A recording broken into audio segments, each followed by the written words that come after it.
Kumusta mga kasaliksik? Sa mundong puno ng misteryo at pambihirang kwento, may mga bagay na minsan ay mahirap paniwalaan pero tunay na nangyayari. Mula sa isang batang ipinanganak na walang panga, ngunit nagtagumpay bilang isang rapper, hanggang sa isang babaeng may sukat na parang isang 5 taong gulang. Kahit na nasa hustong gulang na siya, tunghayan natin ang 10 kahangahangang tao na tila hindi totoo ngunit nabubuhay sa ating mundo. Kaya kung handa ka na, simulan na natin. Number 10, ang batang walang panga. Sa mundo ng musika, ang rap ay isang anyo ng sining na nangangailangan ng mabilis at malinaw na pagbigkas ng mga salita.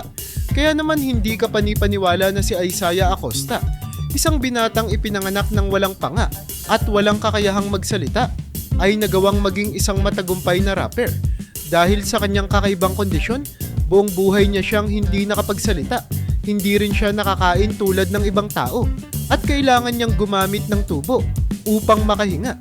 Gayunpaman, hindi ito naging hadlang upang ipahayag niya ang kanyang damdamin sa pamamagitan ng pagsulat ng mga kanta. Nakahanap siya ng katuwang sa industriya ng musika sa isang rapper na tinatawag na Trap House na nagboluntaryong maging tinig ni Isaiah sa kanyang mga kanta. Ginamit ni Isaiah ang kanyang talento sa pagsusulat ng rap upang magbigay inspirasyon sa iba pang may kapansanan at ipakita sa mundo na walang imposible. Hindi lamang siya naging isang simbolo ng determinasyon, kundi isa ring boses ng mga taong tulad niya na hindi kayang magsalita, ngunit may malalalim na kwento at mensaheng nais iparating sa mundo. Number 9, ang mahabang binti ni Mandy. Para sa maraming tao, ang pagkakaroon ng mahahabang binti ay isang pangarap, lalo na sa mundo ng modeling. Ngunit para kay Mandy Sellers, ang kanyang hindi pangkaraniwang kalagayan ay isang panghabang buhay na hamon. Ipinanganak siya na may mga binti at paa na 5 beses na mas malaki kaysa sa normal, habang ang kanyang pang-itaas na katawan ay may karaniwang laki. Ang kanyang mga binti ay patuloy na lumalaki nang hindi inaasahan, na naging dahilan upang mahirapan siyang maglakad at gumalaw ng normal. Dahil dito, lumaki siyang sanay sa mga mapanuring tingin at diskriminasyon mula sa ibang tao. Sa kabila ng kanyang kondisyon, hindi nagpatinag si Mandy. Dumaan siya sa isang amputation noong taong 2011 upang bawasan ang bigat na dinadala niya araw-araw. Ngunit sa kanyang pagkagulat, nagsimulang muling lumaki ang kanyang mga binti kahit naputol na ang isa. Sa kabutihang palad, nadiskubre ng mga doktor ang isang gamot na maaaring makatulong upang pigilan ang patuloy na paglaki ng kanyang mga binti. Sa ngayon, patuloy siyang lumalaban sa kanyang kondisyon at ginagamit ang kanyang kwento upang bigyang inspirasyon ng iba na matutong tanggapin at ipaglaban ang kanilang sarili kahit na anong pagsubok ang dumating. Number 8, ang tunay na Barbie. Sa panahon ngayon, marami ang nagnanais maging kamukha ng kanilang mga iniidolong celebrity o karakter. Ngunit kakaiba ang kwento ng isang Russian model na gumastos ng $250,000 upang gawing perpekto ang kanyang hitsura. At sa wakas, nagmukha siyang isang buhay na Barbie doll. Bagamat hindi niya direktang sinabi na si Barbie ang kanyang inspirasyon, kitang-kita sa kanyang manipis na muka, malalaking mata, matangos na ilong, at maliit na bewang na halos kapareho niya ang iconic na laruan. Sa kabila ng lahat, may mas malalim pang dahilan ang kanyang pagpaparetoke. Isa siyang extraterrestrial spirit, ayon sa kanya, na dumating sa mundo upang turuan ng mga tao kung paano mamuhay ng mas espiritual at hindi lang nakatuon sa material na bagay. Bukod sa kanyang natatanging paniniwala, ginamit niya ang kanyang hitsura upang makakuha ng atensyon sa media at social media. Marami ang humahanga sa kanyang determinasyong baguhin ang sarili upang makamit ang kanyang nais. Ngunit marami rin ang bumabatikos sa kanya dahil sa kanyang hindi pangkaraniwang pananaw sa buhay. Para sa iba, isa siyang ehemplo ng pagiging matatag at pagsunod sa sariling kagustuhan, habang para naman sa ilan, isa siyang babala sa hindi makatotohanang pamantayan ng kagandahan. Anuman ang pananaw ng mga tao sa kanya, hindi may kakailang nakuha niya ang gusto niya, ang maging buhay na Barbie sa mundo ng mga tao. Number 7, ang Batang Lobo. Kung mahilig ka sa mga alamat ng aswang o taong lobo, malamang na magugulat ka kay Lalit Patidar, isang binatilyong mula sa India na mayroong pambihirang kondisyon na tinatawag na hypertrichosis. Isang sakit kung saan ang buhok ay abnormal na tumutubo sa muka, braso at iba pang bahagi ng katawan. Sa madaling salita, para siyang isang werewolf sa tunay na buhay. Dahil sa kanyang kakaibang hitsura, madalas siyang kutyain at layuan ng kanyang mga kaklase. Ang ilan ay natatakot sa kanya, habang ang iba naman ay nilalait siya dahil sa kanyang itsura. Sa kabila nito, nananatili siyang matatag at patuloy na nangangarap ng magandang kinabukasan. Sa murang edad na 13, natutunan na niyang balewalain ang panghuhusga ng ibang tao. Ang kanyang pangarap, maging isang pulis. Nais niyang ipakita sa lahat na kahit may kakaiba sa kanyang itsura, kaya niyang gawin ang mga bagay na nagagawa ng isang normal na tao. Bagamat may posibilidad siyang sumailalim sa operasyon upang maalis ang labis na buhok sa kanyang katawan, mas pinipili niyang tanggapin kung sino siya. Isang araw nais niyang patunayan sa mundo na ang tapang at determinasyon ay mas mahalaga kaysa sa panlabas na anyo at hindi hadlang ang kanyang kondisyon upang makamit ang kanyang mga pangarap. Number 6. Bionic na kamay. Maraming tao ang nangangarap magkaroon ng superpowers o maging isang cyborg sa totoong buhay. Ngunit para kay Tilly Lucky, ang kanyang bionic na kamay ay hindi lang isang laruan. Ito ay isang mahalagang bahagi ng kanyang pang-araw-araw na buhay. Bata pa lang siya nang tamaan siya ng matinding kaso ng meningitis, isang sakit na nagdulot ng matinding komplikasyon sa kanyang katawan. Sa kasamaang palad, kinailangang putulin ang kanyang mga kamay at halos buong bisig upang mailigtas ang kanyang buhay.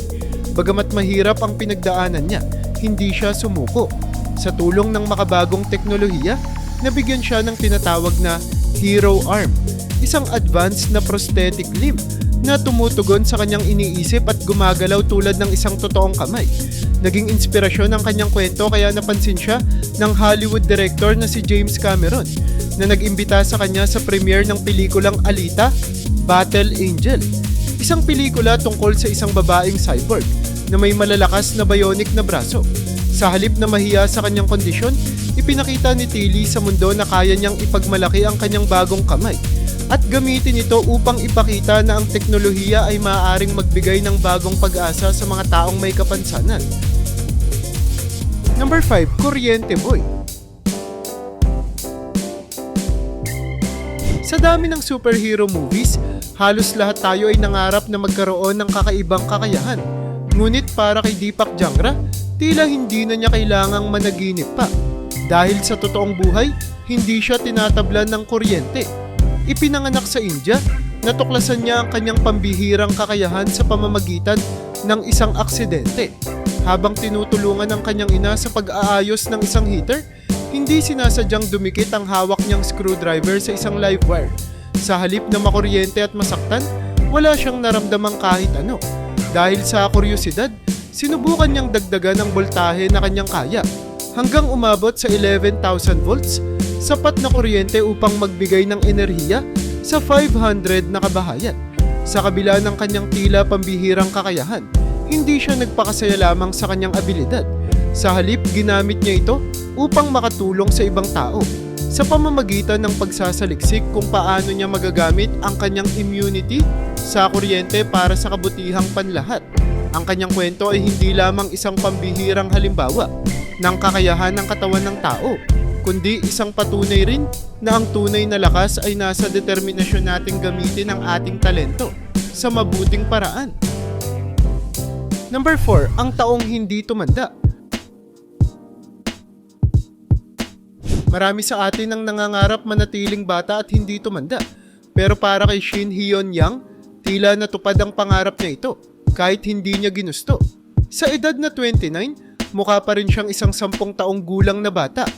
Ang dahilan, mayroon siyang Highlander syndrome, isang bihirang kondisyon na nagpapabagal o halos pinipigilan ang normal na proseso ng pagtanda ng katawan. Habang ang ibang tao ay nagkakaroon ng kulubot sa kanilang pagtanda, siya naman ay nananatiling bata sa pisikal na anyo. Bagamat mukhang isang biyaya ito sa unang tingin, nagdulot ito ng maraming hamon sa kanyang buhay. Kinailangan niyang laging magdala ng passport at isang espesyal na ID. na nagpapatunay ng kanyang tunay na edad dahil madalas siyang pagkamalang menor de edad. Hirap din siyang seryosohin ng ibang tao, lalo na sa aspeto ng trabaho at relasyon. Sa kabila nito, nananatili siyang positibo at patuloy na namumuhay ng normal. Isang palaisipan pa rin kung hanggang kailan mananatili ang kanyang hindi pangkaraniwang kondisyon. Ngunit para sa kanya, ito ay isang bagay na dapat tanggapin at ipagmalaki. Number 3, half-body wrestler. Sa isang larangan kung saan kinakailangan ng matinding pisikal na lakas at tibay ng katawan, walang nag-akala na ang isang lalaking ipinanganak na walang pang-ibabang katawan ay magiging isang matagumpay na wrestler. Pero ito ang kwento ni Zion Clark, isang binatang Amerikano na may caudal regression syndrome, isang bihirang sakit na humahadlang sa normal na pagbuo ng ibabang bahagi ng katawan habang nasa sinapupunan pa lang. Sa kabila ng kanyang kondisyon, hindi siya sumuko. Sa halip, ginamit niya ito bilang inspirasyon upang patunayan na kaya niyang gawin ang anumang pangarap niya.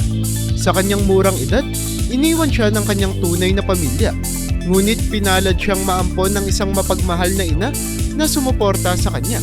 Sa halip na hayaan ang kanyang pisikal na limitasyon, napigilan siya, nagpatuloy siya sa pagsasanay sa wrestling, isang e-sport na nangangailangan ng matinding disiplina at determinasyon.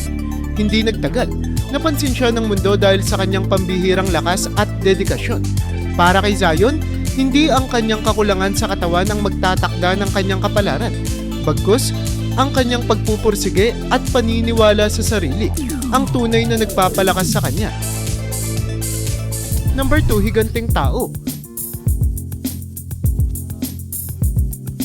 Sa mundo ng basketball, modelo at iba pang larangan kung saan kinakailangan ng tangkad, madalas nating marinig ang mga taong may taas na 6 feet 5 inches or higit pa. Ngunit paano kung may isang tao na halos 8 feet 3 inches ang taas? Yan ang kwento ni Sultan Kösen, ang pinakamataas na taong nabubuhay sa kasalukuyan. Ipinanganak sa Turkey, si Sultan ay lumaki na may pituitary gigantism, isang kondisyong dulot ng sobrang produksyon ng growth hormone, dahilan kung bakit hindi tumigil sa paglaki ang kanyang katawan. Dahil sa kanyang tangkad, hindi naging madali ang kanyang buhay. Kinailangan niyang huminto sa pag-aaral upang tumulong sa kanilang sakahan, ngunit nahirapan siya sa maraming pang-araw-araw na gawain, mula sa paghahanap ng kasuotan hanggang sa simpleng pagpasok sa pintuan ng mga gusali. Ngunit sa kabila ng lahat, nanatili siyang positibo sa buhay. Noong 2013, ikinasal siya sa kanyang asawa na may taas lamang na 5 feet 9 inches, na bagamat napakalaki ng agwat sa kanilang laki, hindi naging hadlang sa kanilang pagmamahalan. Para kay Sultan, ang pagiging matangkad ay maaaring isang hamon, ngunit isa rin itong biyaya na dapat ipagpasalamat. Number 1, ang babaeng pinakamaliit sa mundo. Habang ang ilan ay nahihirapan dahil sa matinding tangkad, meron namang iba na ipinanganak na hindi lumalaki tulad ng karamihan, tulad ni Jyoti Amje, ang babaeng may hawak ng Guinness World Record bilang pinakamaliit na babaeng nabubuhay sa mundo. Ipinanganak sa India, si Jyoti ay may achondroplasia, isang uri ng dwarfism na pumipigil sa normal na paglaki ng katawan. Sa edad na 21, nanatili siyang may sukat na parang isang 5-year-old. Ngunit sa kabila nito, hindi niya hinayaang hadlangan siya ng kanyang laki sa pagkamit ng kanyang mga pangarap. Sa halip na ituring ang kanyang kondisyon bilang limitasyon, ginamit niya ito upang pasukin ang mundo ng entertainment. Naging bahagi siya ng iba't ibang palabas sa TV at nakilala sa buong mundo bilang isang personalidad na may malaking kumpiyansa sa sarili. Naging inspirasyon siya sa maraming tao, lalo na sa mga may kapansanan, dahil ipinakita niyang hindi mahalaga ang laki ng katawan. Ang tunay na sukat ng isang tao ay nasa kanyang determinasyon at lakas ng loob upang harapin ang mundo.